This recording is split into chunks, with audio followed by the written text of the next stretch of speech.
السلام عليكم. بداو لا فيديو تاعنا بالصلاة والسلام على رسول الله عليه افضل الصلاة وازكى التسليم. واش راكم؟ لاباس عليكم؟ ان شاء الله تكونوا لاباس عليكم مهنيين. لا فيديو تاعنا تاع اليوم راح نديرو مع بعضنا زلابية البنان ان شاء الله. واش نحتاج في زلابية البنان؟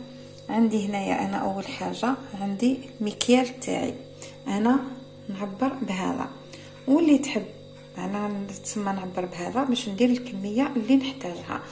وهذا المكيال هذا كل واحد والعدد تاعو وتاع الافراد تاعو ولا الكميه اللي يحب يديرها.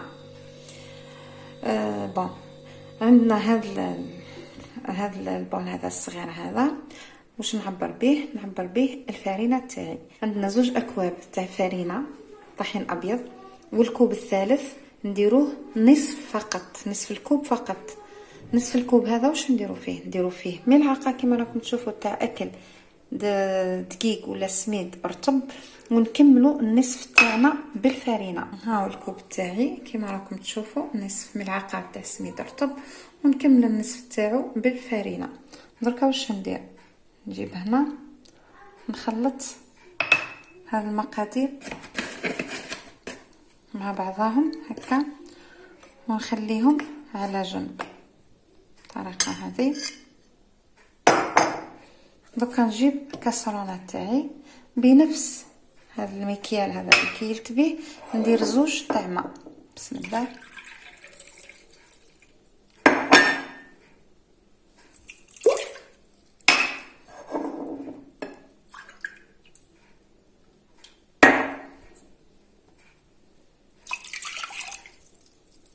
ندير رشه تاع ملح. هنايا بالنسبه للزيت نباتي ندير 2 ملاعق اكل تاع زيت نباتي. ندير العسل ندير كذلك 2 ملاعق صغار.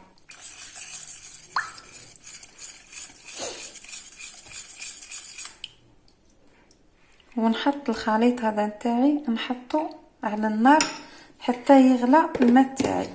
هنا كنتو تشوفوا الماء تاعي انا حطيته حتى غلى. درك واش ندير؟ درك نطفي على النار تاعي، ومن بعد نجيب والنار طافيه طبيعه الحال، نجيب هذا الخليط ونصبو ونبدا نخلط في هذا الخليط هذا تاعي حتى يشرب الكميه نتاع الماء، يشرب الكميه تاع الماء هذه تاعي.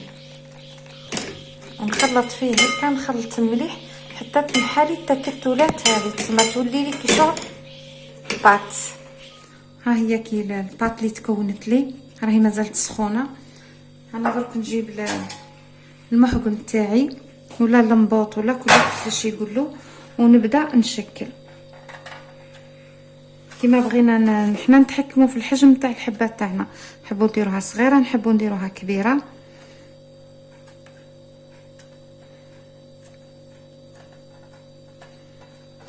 الطريقه هذه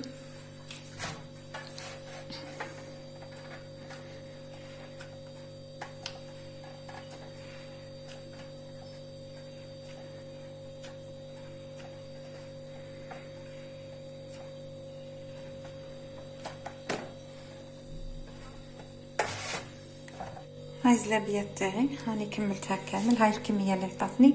درك انا نخليها تبرد من نص ساعه حتى لساعه، يعني اقل حاجه يعني اذا ما مزروبين نحبوا نخدموها يعني ما عندناش الوقت ولا لازم على الاقل نص ساعه ترتاح فما فوق. هنا كيما راكم تشوفوا راني حطيت الزيت نتاعي تسخن. درك واش ندير؟ من بعد ما تسخن مليح نجي للنار ونقص النار تاعي. هنا كيما راكم تشوفوا نبدا درك نقلي الحبات نتاعي نتاع الزلابيه.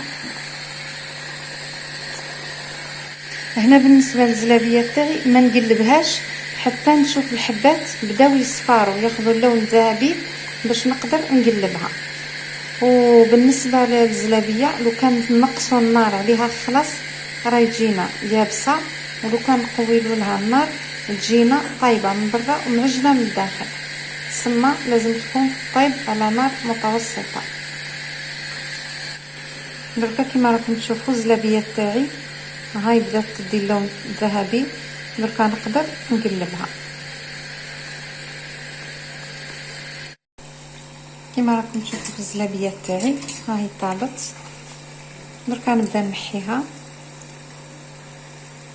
ونديرها في الصفايه ولا في حاجه تكتر غير شويه برك، خليوهاش تطول. نقدروا حتى الكميه يعني اللي قليناها كيما هكا نديوها نعسلوها. وندي هذه كيما راكم تشوفوا يعني ديجا اني حطيت هنا في الصحن، حطيت العسل درت فيه شويه فاني باش نحالي ريحه الزيت هذيك، ونبدا نحط الحبات هذو تاعي كامل ونخليهم يشربوا شويه عسل. هنايا برك بالنسبه للعسل لازم العسل تكون شويه ثقيله ما تكونش خفيفه، خاطر شكون نديروا العسل هذه كاينه العسل النوعيه نتاعها تجي خفيفه، لو كان نديروها في العسل خفيفه راح تتمدلنا تسمى تطرى ليه ما تقعدش ما تقعدش مقرمشه. كما تعرفوا الزلابيه هذه تاع البنان البنه تاعها في القرمشه. هاي كيما راكم تشوفوا كيما قلت لكم نخليها تحت شويه في العسل تكون ثقيله باش تبقى لنا محافظه على القرمشه هذيك تاعها، ومن بعد نعاود نجبدها نخليها شويه تصفى من العسل هذا ونديرها في صحن التقديم ونرجع لكم. هاي الزلابيه نتاعنا كيفاش تلبنات. كيما تعرفوا الايام هذو الايام تسمى اللي يصوموا ولا هاي جبنا ريحه رمضان، ربي يوصلنا ليه ان شاء الله على خير، لا فاقدين لا مفقودين. هذه هي، ونتمنى تعجبكم ونقول لكم بقاو على خير. سلام.